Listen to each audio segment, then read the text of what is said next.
Hello class 5-এর স্টুডেন্টসরা, তোমরা সবাই নিশ্চয়ই ভালো আছো। তো চলে এসো, আজকে আমরা তোমাদের যে বাটারফ্লাই টেক্সট বুকটি আছে সেখান থেকে লেসন 2 পড়ব। তো চলো শুরু করি। লেসন 2 এ তোমাদের চ্যাপ্টার যে প্রোজটি আছে সেটার নাম হচ্ছে এ ফিড অন ফিট। ফিট মানে হচ্ছে কৃতিত্ব, অন ফিট ফিট মানে হলো পায়ের পাতা। হ্যাঁ, এই যে পায়ে এই হচ্ছে প্রোসের হচ্ছে নাম দিয়েছে ফিট অন ফিট, পায়ে হেঁটে যে কৃতিত্ব অর্জন করেছে। তো চলো এখানে কি বলছে, লেটস রিড, চলো পড়ি। Edmund Hillary and Tenzing Norgay were part of the British expedition to Mount Everest in 1953। 1953 সালে মাউন্ট এভারেস্টে যে ব্রিটিশ অভিযান ছিল সেখানে এডমন্ড হিলারি ও তেনজিং নোরগে সেই অভিযানে যোগদান। তারপরে বলছে colonel John Hunt led the expedition. Colonel John Hunt সেই অভিযানে যোগ দিয়েছিলেন। Hunt selected a team of people.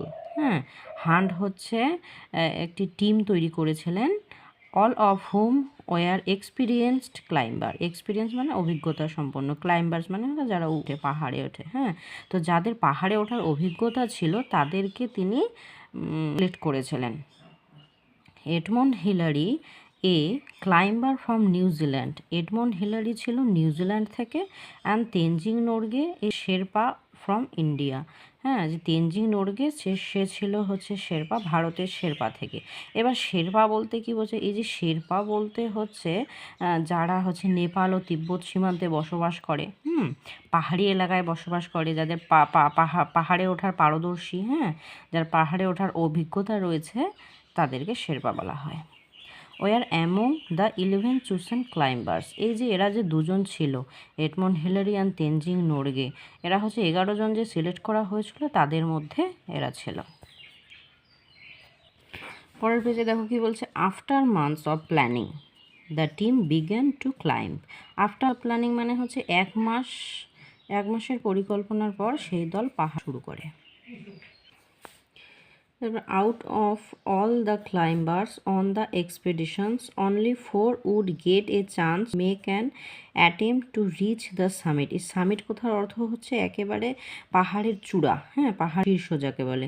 তো কি বলছে, out of all the climbers on the expedition, সেই অভিযান যে ছিল সেই অভিযানের দলের সব লোকেদের মধ্যে একদম যে শীর্ষে ওঠার সুযোগ শুধু 4 জন পাবে। হান্ট দ্য টিম লিডার, এই যে টিম লিডার কে ছিল, হান্ট ছিল। Selected 2 teams of climbers. Hunt হচ্ছে দলের নেতা, তিনি হচ্ছে অভিযানের মধ্যে 2টি দল বেছে নিলেন। The first team included Tom Burn and Charles Evans, while Edmund Hillary and Tenzing Norgay made up the second team. প্রথম টিমে ছিল Tom Bourdillon and Charles Evans এবং দ্বিতীয় টিমে ছিল Edmund Hillary, Tenzing Norgay. The first team left on May 26, 1953 to reach the summit of Mount Everest. এবার প্রথম team হচ্ছে তাদের লেফট মানে হচ্ছে ছাড়া, মানে তাদের তাঁবু ছেড়ে এই যে 1953 সালে 26শে মে মাউন্ট এভারেস্টের শীর্ষে ওঠার উদ্দেশ্যে যাত্রা শুরু করেন।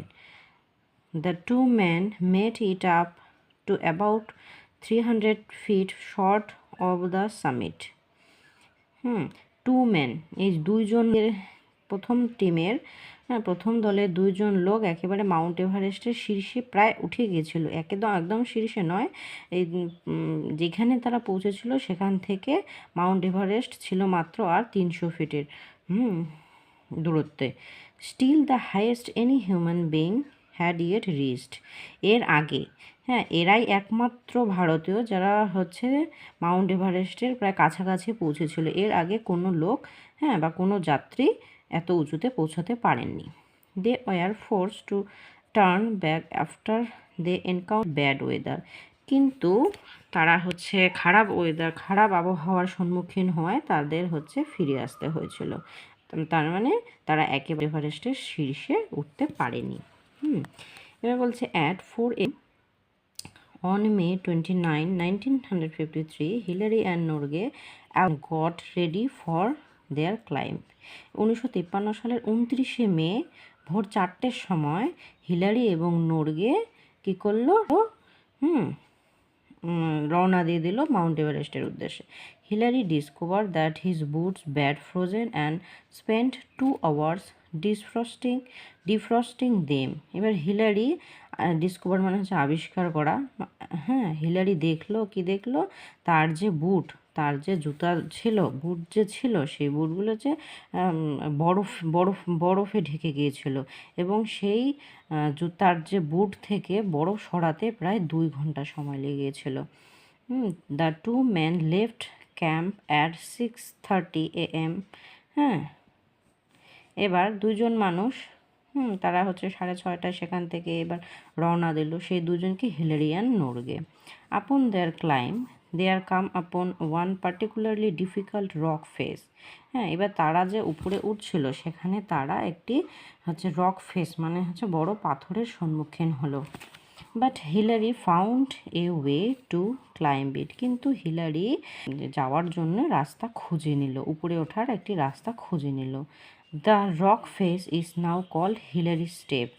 এই যে সেখানে যে একটি পাথর দেখলো, মানে পাথর বেয়ে যেতে রক ফেসটি আছে, সেটা হচ্ছে হিলারি স্টেপ নামে পরিচিত। অ্যাট 11:30 AM, মানে সকাল 11:30টায় Hillary and Norgay reached the summit of Mount Everest. হ্যাঁ, এইখানে 11:30 বলেছে, এখানে তারিখ কিন্তু এই যে 29শে মে 1953 সালের 29শে মে, এই যে 11:30টার সময় হিলারি অ্যান্ড নোরগে কিন্তু মাউন্ট এভারেস্টের শীর্ষে পৌঁছে গেলেন। Hillary reached out to shake Norgay's hand. এরপরে উপরে উঠে হিলারি হাত বাড়িয়ে দিল নোরগের কাছে, হাত বাড়িয়ে দিল হ্যান্ডশেক করার জন্য, হাত মেলানোর জন্য। বাট নোরগে গেভ হিম এ হাক ইন রিটার্ন। কিন্তু হাক মানে হলো জড়িয়ে ধরা, আলিঙ্গন করা, কিন্তু নোরগে কী করলো, হ্যান্ডশেক না করে একেবারে জড়িয়ে ধরো। The 2 men enjoyed only 15 minutes at the top of the world because of their low oxygen supply. দুজন মানুষ হিলারি অ্যান্ড নোরগে তারা এই 15 মিনিট মাউন্ট এভারেস্টের শীর্ষে আনন্দ উপভোগ করলো। পৃথিবীর একদম শীর্ষে উঠেছে, আনন্দ তো করবেই, তাই না? বিকজ কারণ অফ দেয়ার অক্সিজেন সাপ্লাই, তারা 15 মিনিট সেখানে আনন্দ উপভোগ করলো, কিন্তু তাদের হচ্ছে সেখানে অক্সিজেন কম ছিল, মানে অক্সিজেন যে নিয়ে গিয়েছিলো অক্সিজেনের পরিমাণ কমে গিয়েছিল, নইলে তারা আরও বেশি সময় সেখানে আনন্দ করতে পারতো। They spend their time talking. তারা এবার সেখানে কিছু ফটো তুললো অ্যান্ড এনজয়িং দ্য ভিউ। এবার সেখানে উঠে মানে একদম শীর্ষে উঠে গেছে, শীর্ষে উঠে নিজের দৃশ্য তারা উপভোগ করলো। Norgay placed a food offering to God. Norgay সেখানে ভগবানের উদ্দেশ্যে খাবার দিল। When their 15 minutes were up, Hillary আর Norgay made their way back down the mountain. 15 minute সেখানে থাকার পরে নোরগে এবং হিলারি কোথায় আসলো, তারা নিচে নেমে আসলো। এই গেল তোমাদের লেসন 2। পরের ভিডিওতে তোমাদের অ্যাক্টিভিটি নিয়ে আলোচনা করে দেব। ভিডিওটি উপকৃত মনে হলে অবশ্যই সাবস্ক্রাইব করো, শেয়ার করে দিও বন্ধুদের সাথে। আর যারা অলরেডি সাবস্ক্রাইব করে নিয়েছো তাদের অসংখ্য ধন্যবাদ। Bye bye.